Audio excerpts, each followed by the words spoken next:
I'm Brendan Scarborough. Thank you for joining us for another edition of News Bites. We're here at the Interchange Food Pantry in Milwaukee. I'm joined with George Nyrider, the Executive Director of the Interchange Food Pantry. George, thank you so much for having us here today. Thank you, Brendan. I appreciate it. George, take us through a little bit of the history of the Interchange Food Pantry here. You guys have been a part of the Milwaukee area for a very long time. Yeah, we have been. The Interchange Food Pantry started 1971, and it actually came out of back in the heydays of young people moving to the city, and they were homeless quite often near this area on Brady Street.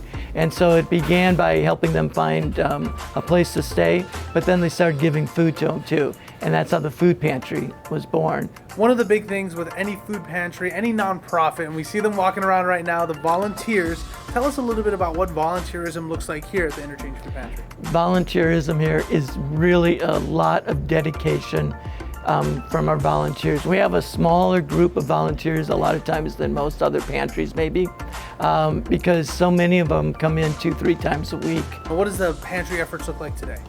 It's completely changed. In 2018, we became a citywide pantry versus a neighborhood pantry. So in 2019, our first full year as a city pantry, we served 13,000 people. Now with the pandemic, we're up to 80,000 people a year.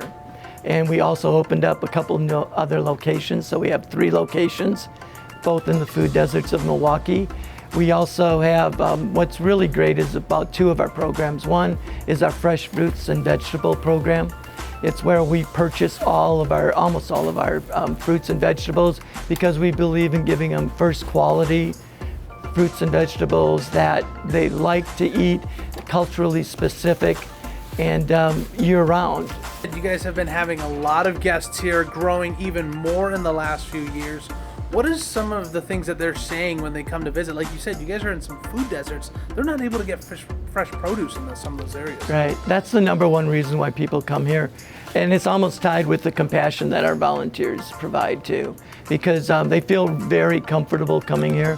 When we get reviews, let's say on Google or things like that, the guests of the pantry will say, you know, the food was great, but volunteers made the difference. You know, we always have a motto of wanting to make them happier, you know, when they come in, that they're enjoying themselves, but that they leave feeling better about their lives. Tell us a little bit about how we're able to help you guys with your efforts here. What are some of the donations we're bringing in, stuff like that? Right. I mean, Feeding America has been around since we've been around because we wouldn't be here without you, a simple fact. So the donations that we've got just make a difference to what the quality and the items that we can give. A great variety, which is always important for our guests to get. So, you know, we take can't buy everything. So we maybe purchase our fresh fruits and vegetables, but we can't buy the meats, we can't buy all the dry goods that you provide, things like that. It's very valuable. You've improved your service to us, where in the past we used to have to come to you, pick it up, unload it. Now you guys do a door-to-door delivery that's free to us, which is great. If somebody's a part of the community and they're in food insecurity and they really want to be able to help out their family, not sure how to get started, maybe even a little nervous to start, what would your message to be like, hey, Interchange Food Pantry, the doors are always open? One of the things that we're really proud of is that there's no wrong zip code for anybody to visit our pantry.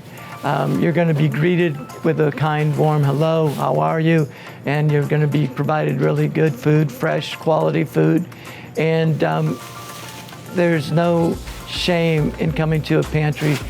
Most of people that, you know, we all have been in situations where we need help one way or another. And it's not uncommon, and you just need to come in and know that you're going to be appreciated and welcomed. Well, lots of cool things that you guys are doing here. George, thank you so much for having us. Really appreciate it. Thank you, Brendan, and thank you to Feeding America. What they do for this community makes a big difference in our lives. So thank you. If you or a loved one would like to find out more information on Interchange Food Pantry or one of our other pantry partners, you can find that information on our website at feedingamericawi.org. Thank you for tuning in to another episode of News Bites. I'm Brendan Scarborough.